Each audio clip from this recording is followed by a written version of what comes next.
Welcome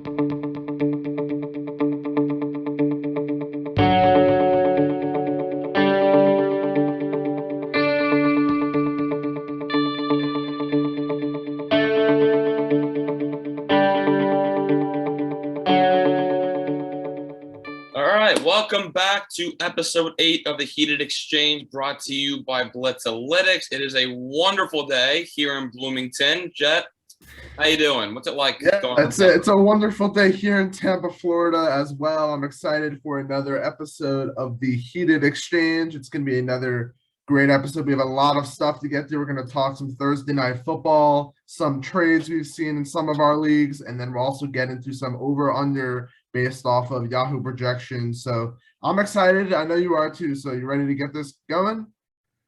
Damn right. All right. Let's take a look at the Blitz League. Obviously, let's take a look. As we alluded to on last week's episode, Austin and I were facing off. Unfortunately, I did lose this matchup by a score of 153 to 142. I kept it close for most of the matchup. I did get lucky that some of Austin's guys underperformed. I did get hurt by some of my guys underperforming. Tyreek Hill didn't show up. Damian Harris, Kyle Pitts, Justin Fields all had bad games. But yeah, Austin moved to 3-0, and I unfortunately moved to 0-3. You sound so surprised. I don't know why. This is completely expected. This is completely expected. I actually told you last week I'm expecting this. I did not expect to drop 153. My team really did underperform, but they went to win. And frankly, if there's one week to underperform, it's against a team that never performs. So I'll take it. Yeah, my team will be fine. Just a lot of guys that it's only been 3 weeks, plenty of season left. I know eventually Allen Robinson will step up. Tyreek Hill will get back to his old self. As the season goes on, Kyle Pitts will get better. He's still a rookie, so I'm not too concerned. Obviously, 0-3 is a rough start, but I'm confident if I could string a couple wins together these next couple of weeks, my team will be just all right. I mean, I'm again looking at our teams compared, and you still don't really have an RB2, so it's all good. And even without an RB2, I'm still 3-0.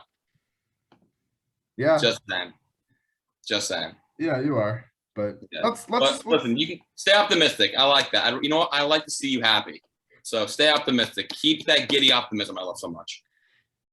Yeah, so right now, Austin is in first in the entire league. He has the most points for.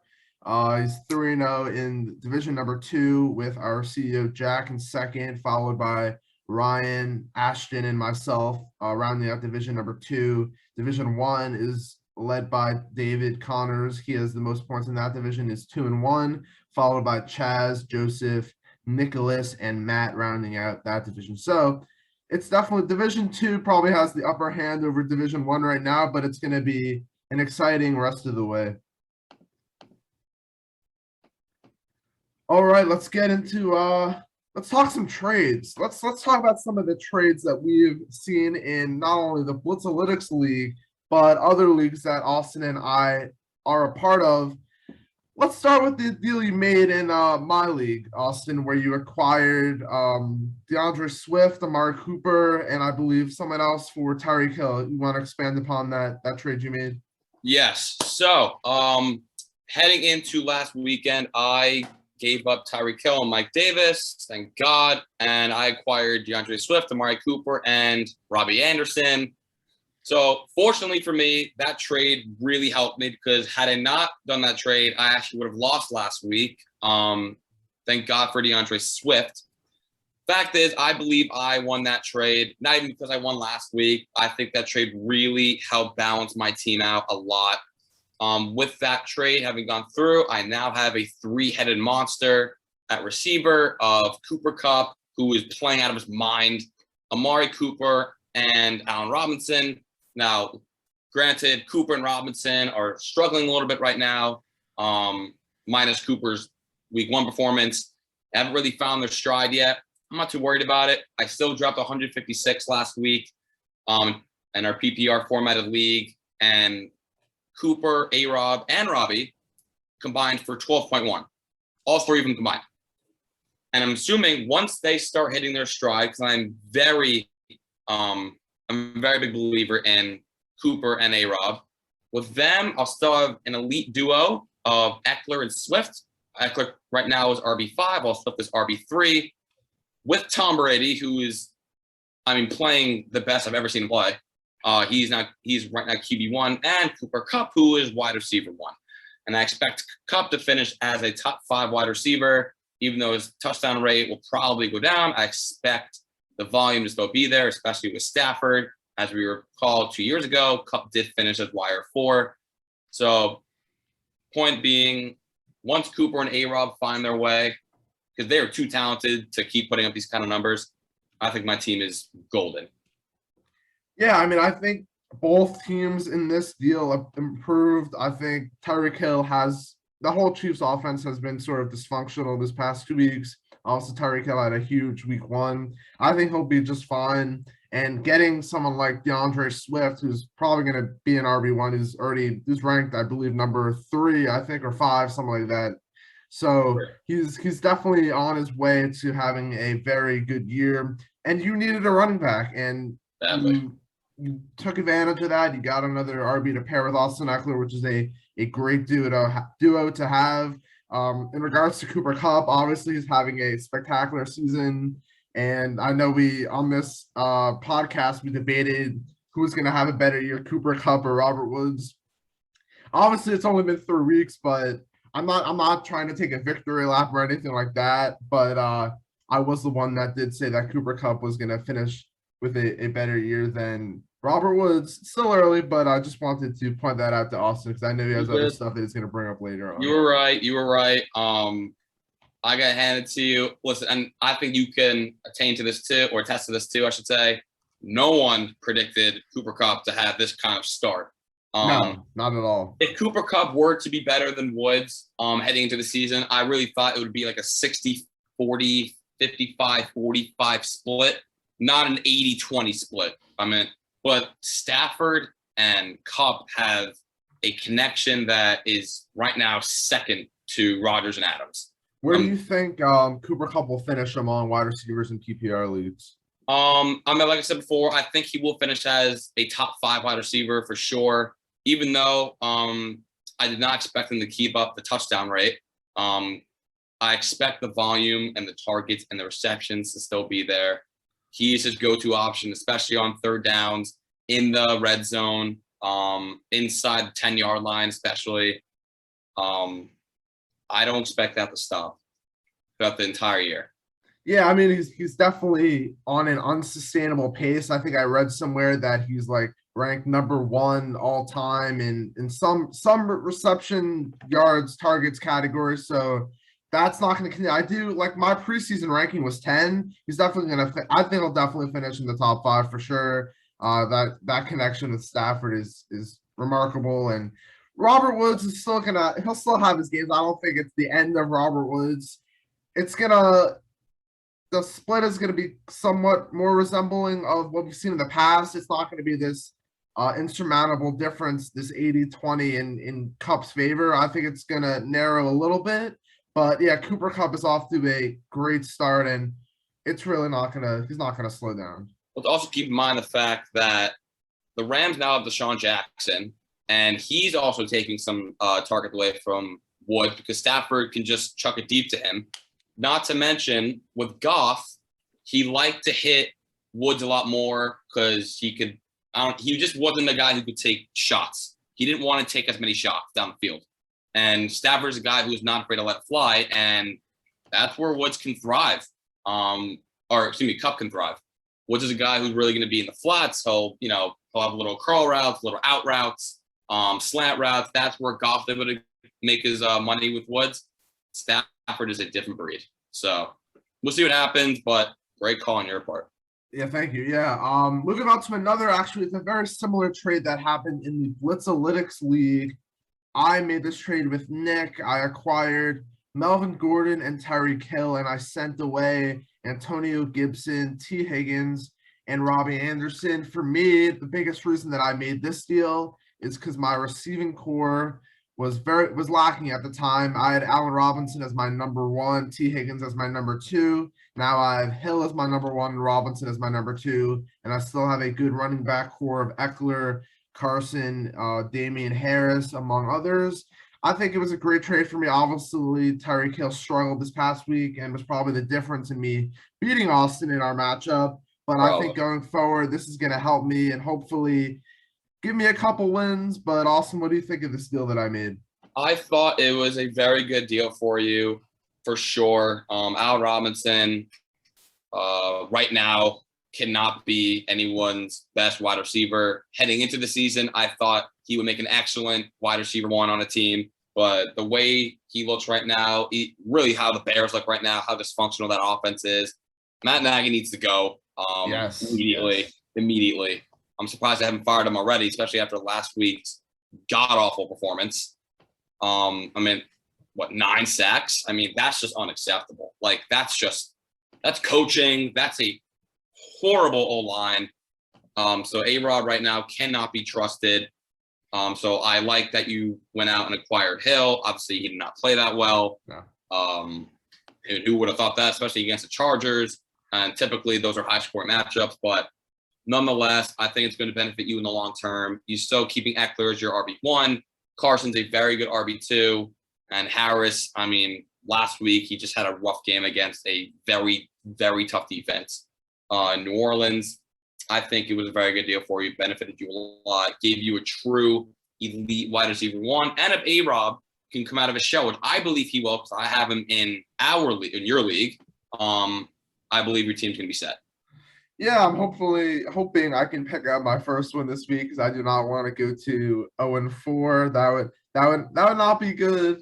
But yeah, I made that deal hoping that I would potentially beat you. Obviously, I didn't, but now it's moving on to the next week, and hopefully I can pick up another win, my first win in week number 4. But you ready to move on to some over-unders?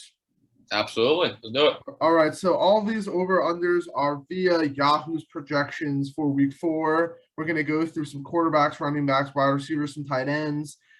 Austin will tell me whether he thinks that player will go over or under his current projection. And yeah, so let's get right into it. My first one for you, Austin, is Kyler Murray going up against the Rams. Yahoo currently has him projected at 22.5 fantasy points. Do you say over or under? It's a tough defense.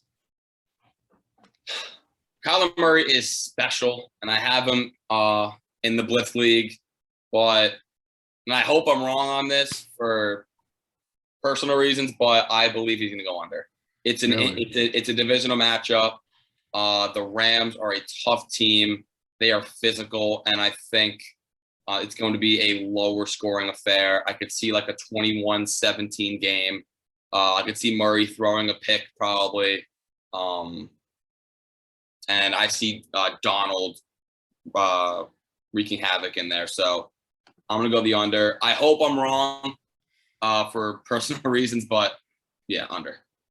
Yeah, I mean, I'm going to take the over. While he did struggle at times against the Jaguars last week, I think that he's had to prove that he can compete with the Rams. He has struggled against them in the past. We also did see Tom Brady, although a lot of these yards were garbage time. He put up 28 points against this Rams defense. Kyler Murray, he's the number one quarterback right now, and if for him to put under 22, that would just not be on par with what he's done up to this point in the season. Yes, it's probably his toughest matchup of the season, but he has looked as good as advertised. And I think that while it won't be that much over 22, I do think he will over on this projection for me. I agree. If he goes over 22, it will be slightly over. I don't see him scoring more. I don't see him scoring more than for a ceiling 25 for a ceiling, but we will see. Yeah, so this next one, Justin Fields, quarterback for the Bears, going against the Detroit Lions, had a rough game last week. His first start in the NFL. He actually had only one more passing yard than sack yards, it was a disaster for the Bears offense, as we talked about before. He only ended up having 4 fantasy points against the Cleveland Browns. This week he plays the Lions. Yahoo has him projected to score 18 points Austin, over or under? I'm going to go under. Again, because I have Allen Robinson and you have A-Rob, I hope Robinson has a good game, but right now the Bears offense is terrible. They are all over the place. There's no continuity. There's no flow. There's no rhythm in that offense. The line cannot protect. And we saw the Lions last week give Lamar Jackson trouble. Yeah. Like, they contained arguably the best rushing quarterback in the league. A guy who dotted up the Chiefs on Sunday Night Football. So, I mean, if we're going based off of last week's performance by the Lions and the Bears, I don't think Fields is going to play that well. I'm going to go under. Yeah, I'm with you on that. I'm gonna go under too. Until we see some sort of spark or something from this Bears offense, there's no way I would be able to trust Justin Fields and start him in my lineup and even score more than 18 points. He just has still a lot to prove in the NFL. Obviously, a lot of that. Hopefully, the play calling gets better. Hopefully, Matt Nagy's out of there sooner rather than later. But yeah, I have the under for Justin Fields in Week 4. I don't think I've ever agreed with you on something. We should let's see if we can keep this up. Tyreek Hill against the Eagles, 19 points, over or under. Give me the over. And that is a lock of the century. Seeing Philly play Dallas the other night, I mean, oh my Lord. Dak Prescott had a field day. Now, granted, Dallas has so many good receivers that Philly can't defend all of them, but so do the Chiefs. Tyreek had 2 back-to-back down weeks. The Chiefs lost last week, and I mean, you gotta think after a loss that they're gonna come out on fire.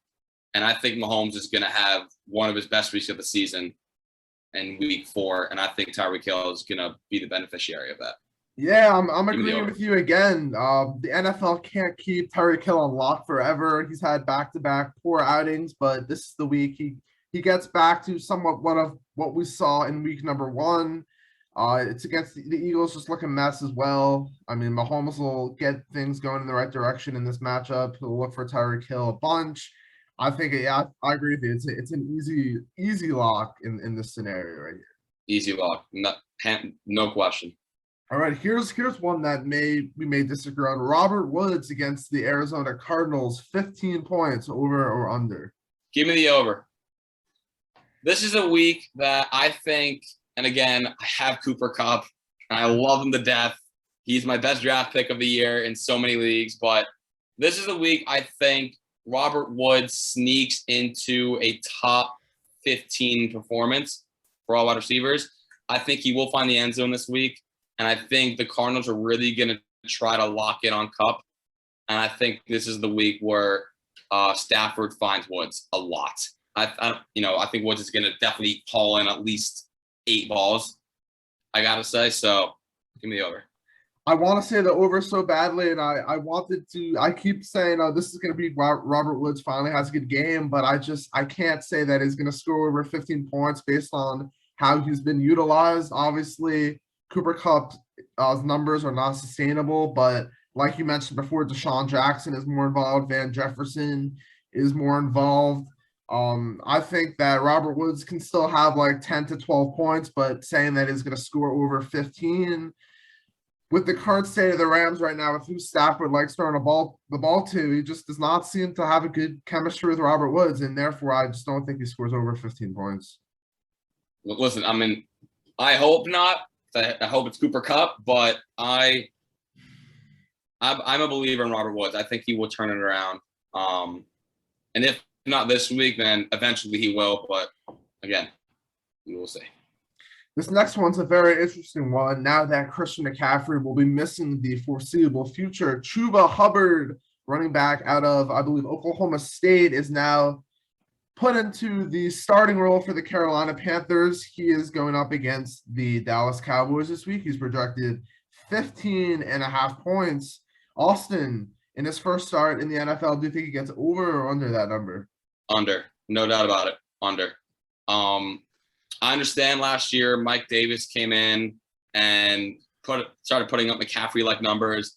Very different situation last year. They had Teddy Bridgewater, by the way, who's having a fine season, but Sam Darnold is a gunslinger, and they brought him in for a reason. And I think you're going to see the passing offense go off this week, and that means I think Robbie Anderson's going to have one of those Robbie Anderson kind of games, and DJ Moore. I think Hubbard will be fine. The only way he scores over 15 really is if he finds the end zone. I don't think he will. I think it's going to be Darnold, the ball we put in his hands, and it will be up to him to win the game. So give me the under. I want to say over here just because I think that he's going to be involved plenty in the receiving game, but he is going up against the Cowboys. The Cowboys have looked very much improved on defense with Michael Parsons in the draft. They look a lot better. I just think that Royce Freeman may be involved more than we think, which could take some carries away from Hubbard. I think Hubbard will get into double digits, but same thing with Robert Woods. I don't think he'll get over 15. But yeah, that's why people spending all their FAAB dollars on Hubbard for a guy that he may not even have a good week in the absence of Christian McCaffrey. That's people were in panic mode and desperation mode to get a running back, and I don't think it's going to pay off in the short term. I don't think it's worth it to get him unless you have McCaffrey. I do not think it's worth picking him up. Honestly, right now, if you get him, I would also try to trade him to someone who really wanted him. I would definitely try to sell high on him right now for sure. Again, I don't think he's going to be as good as advertised. Yeah, we just got to talk about this. I'm not going to say names, but there's this kid in our Yahoo League that decided to spend $121 on Chuba Hubbard along with $27 on Royce Freeman. He's now left with 30 or so bucks left. I'm just going to say it was a stupid decision, but he's had a history of those decisions, so I was expecting. Tell us how you really feel. No, but yeah, I mean, it was. I put up a bid for $60. I think even that may have been too much. I'm happy I didn't get him, but yeah, I just don't think it was worth it to put all your FAAB dollars, especially in week 4 when there's going to be other guys that go down to injury that you may need to pick up. So that's why I put in a whopping 0 for him. Hey, well, I basically put in 0 now too because I didn't spend any for him. So we'll see how that goes. But the next one is Najee Harris facing off against the Green Bay Packers. He's projected 17.8 points. Over or under? Over. It's not even a debate. Najee Harris, I said it way back when. Najee Harris is a top 10 running back. And I said he would be a top 10 running back because he's getting workhorse value. He's getting a workhorse load. I didn't think he would be the best rusher, but I knew Big Ben would check down to him a lot. And 14 receptions last week. I mean, you can't make that up. 14 catches. Big Ben cannot move right now. The Pittsburgh offense, kind of like the Bears, not great. The line is not good. Najee Harris is their workhorse. He's going to get the ball so much again, especially against Green Bay, who's not really a great defense, not a great rush defense either. So, I mean, that's easy. Give me over. For me, it really depends on if Deontay Johnson and Juju Smith-Schuster play in this game. Obviously, Deontay Johnson did not play last week. Juju left early. Najee Harris took a lot of the volume that would have been going to them. I think that if those two are not playing in this game, it's an easy over. However, if those two are playing in this game, I'm going to say the under, slightly under. I think that Big Ben obviously loves Deontay Johnson. He obviously loves Najee Harris too. It's not a great defense. I think it's very possible he hits the under regardless of if those guys are in this game or not, just because he is so involved in the passing game. But yeah, I think for me it just comes down to if those guys are active or not. Well, here's the thing. If they were playing, let's say that they have a full lineup against a bad defense like this, I think Harris is still good. If they're going up against a defense like the Rams, then I would take the under. But against a bad defense like this, I just think they're going to feed Najee. But if like Deontay Johnson is Big Ben's favorite target when healthy, and he's gonna feed him the ball. Like we see him get double-digit targets pretty much every game. That's gonna take away from Najee Harris's work a little bit. That would be Agreed. the only reason why I would say under. But I agreed. But I think Najee will find the end zone this week. Remember, I don't think he scored last week. Has he scored once? He scored once this year, right? He has scored, yeah. He scored. I think he'll score this week. Green Bay again cannot defend. We saw Sermon last week find the end zone. And Najee is 10 times the player Sermon is. So I think not. I think it's an easy over for Najee. But again, we will see. Yeah, it's actually interesting. Najee Harris has not even scored a rushing touchdown. He's only scored a receiving touchdown. This is the week. This is the week he scores a rushing touchdown. Count on it. You can quote me right now. Next week, count on it. We have the receipt, so we'll come back to this clip and we'll see if you got that right. But moving on to the tight end position, TJ Hawkinson coming off a down week after two spectacular games to the season. Over or under 12.3 points? I think this is an over. Hawkinson is one of the best tight ends in the league, and the Bears right now are, again, all over the place. Defensively, they actually weren't horrible last week. It's just their offense could not get going, and their defense got tired. But again, I don't expect that to change this week. I expect the defense to be on the field majority of the game. And the Lions honestly don't have a bad offense, I got to say. Goff is actually playing a lot better than I thought he would. So I think Hawkinson's in for a rebound week for sure. So I'm confident he'll score over 12. Yeah, I definitely agree with that. I think he's going to, from a season-long perspective, he's going to be closer to the 20 points a game than he was to the 5 points a game. He's just too good of a tight end to be held out of scoring that many points for that long. So he gets back and he gets going once again, and I think it's an easy over in this scenario. But the final one I have is Tyler Higbee of the LA Rams going up against the Arizona Cardinals. 12.5 points is his projection right now. Over. We have seen the Cardinals not play well against tight ends so far. With the Vikings, whatever his name is, Conklin had eight? I think he had 8 catches for 70 yards and a touchdown, something like that. He had a very good game, and frankly, when you take away Kupp, Woods, I guess now Michelle, if Henderson doesn't suit up, that leaves Higbee, and Stafford has enjoyed throwing to Higbee. Last week, those two had a very good rapport with each other, and I believe Higbee found the end zone against Tampa. I could see Higbee scoring again this week, and even if he doesn't, I still see him going over the 12, and if he goes under, it'll be barely under. Yeah, I don't think in order for him to hit the over here, I definitely don't think he has to find the end zone. He's very valuable in PPR leagues and can easily have like a 6 catch for 70-yard game. It should be interesting to see, because if Robert Woods is hitting the over and Tyler Higbee's hitting the over, would you also say, I don't have Cooper Kupp's projections in front of me, but do you think he hits the over as well? I'm going to have to say yes, only because he's been so hot. But if he does not, it actually will not surprise me. It really wouldn't.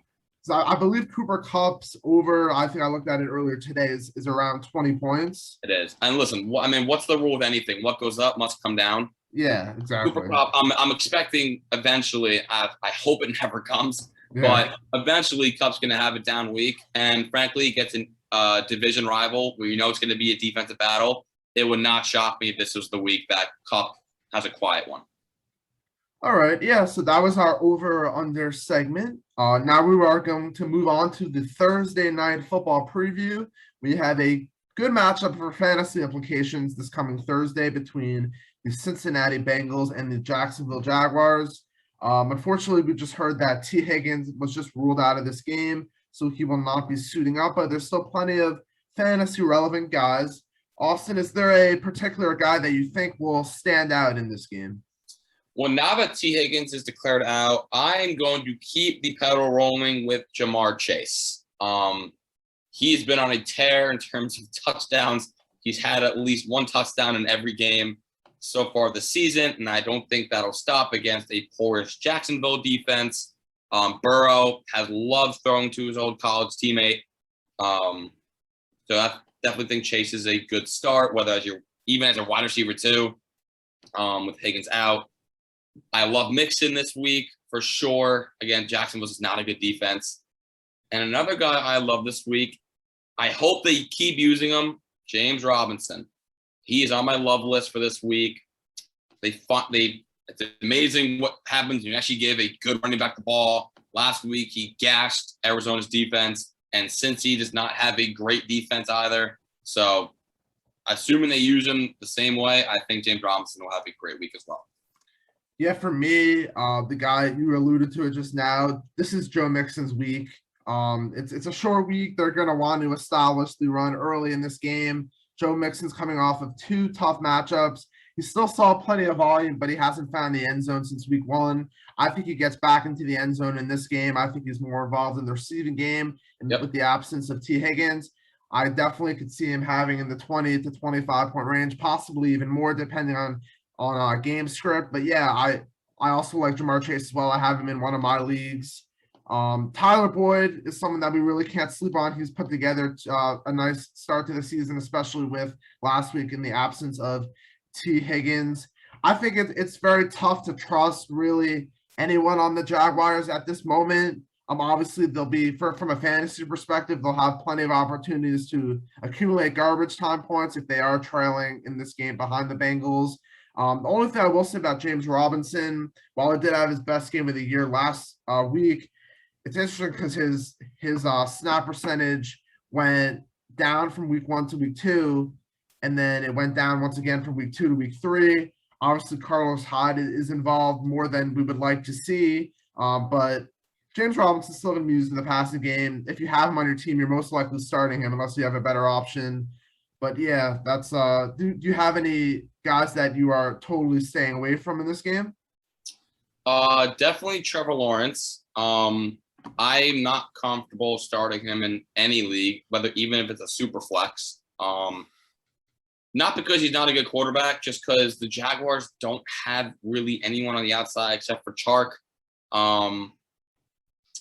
But other than Lawrence, obviously I wouldn't start anyone on the Jags. Chark maybe, but again, I don't expect him to have a huge game.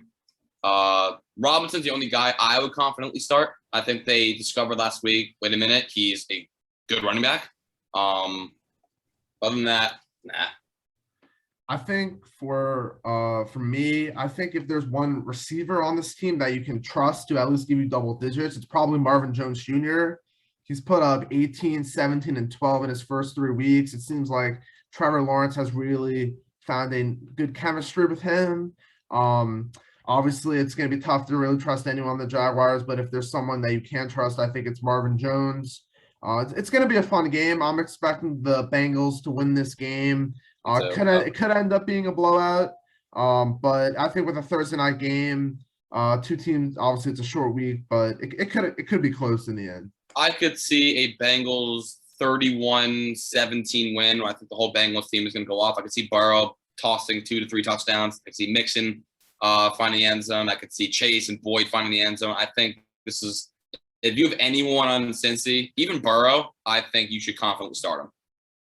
I can definitely agree with that. I have 2 Bengals in my league that we're in together on Yahoo, so I'm hoping that I get off to a good start this week, and we're off and going for week 4. And also, speaking of the Bengals quickly, Jamar Chase, I want to bring up, as good as he's been, I do not think this is sustainable. So if you have Jamar Chase, I think you should look into selling high on him right now. I think you can get some good value for Chase. I don't think it's sustainable, his touchdown rate, because he's not getting the volume outside of that. I think he's only getting like at most 6 targets a game. I don't think he should pass that. Jett, do you have what's the most catches he's had in a game? So he had 7 targets in week 1, 4 targets in week 2, and 5 targets in week 3. But that's not sustainable. Like, without those touchdowns, he is a bench warmer. So I think right now, while he's playing so hot, try to sell high on him. Unless you're a believer in him, then obviously, keep him. But I'm actually trying to sell high on him right now in a couple of my leagues. And I believe Jett is 2 in one of our leagues. So that's my advice. Take it or leave it.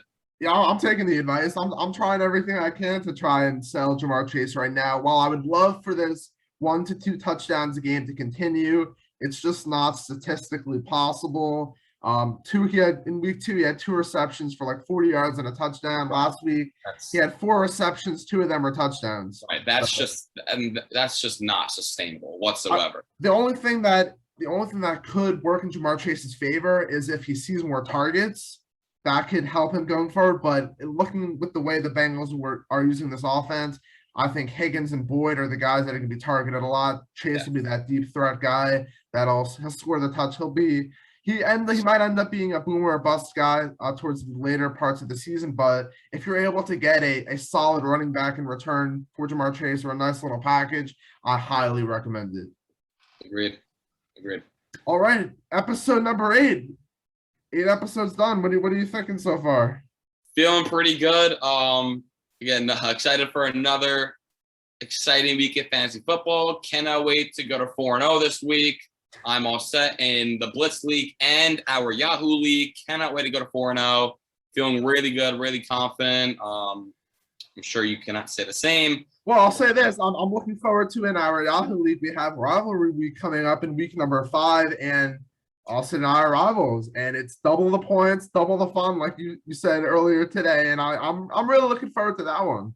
The problem is I don't look at you as a rival because you are not a threat to me. Really? Because I remember correctly, you really wanted to play me in rivalry week. So because it's an easy win. Yeah, and with doubling the points, I want to take that against you any day of the week. A guy who actually scares me, that's not you. I should scare you because I do have a better record than you. Again, head to head, I am better. I think it's like 7-3 in my favor. You have not had a great history against me. I don't think I'm hoping though that you win this week, and then I have the chance to potentially give you your first loss of the year. That would be great. I know it's highly unlikely, but I'm up for the challenge, and I'm excited for that week. Well, listen, if Mike Williams is going to continue to play like Devontae Adams, then I'm in for a little bit of a challenge. Yeah, look at us. We have the number 1 and number 2 wide receivers in PPR leagues right now. Isn't that Mike Williams is number 2? Mike Williams is number 2. Wow. Yeah. Yeah, the connection between him and Herbert looks fantastic. Yeah. But yeah, so that was episode number 8, guys. We hope you have a great week of fantasy football. Set those lineups, make those great decisions, make those trades, buy low, sell high, do everything you can to win your matchups this week. And we hope we gave you some insight for the weeks ahead. And my last piece of advice is don't be a Jett. And also make sure to check out Blitzalytics as usual for your fantasy football needs. We are here to help always. And lastly but not least, Jett, can't handle the heat, which you cannot, get out of the kitchen. All right, guys. Thank you. And we will see you next week.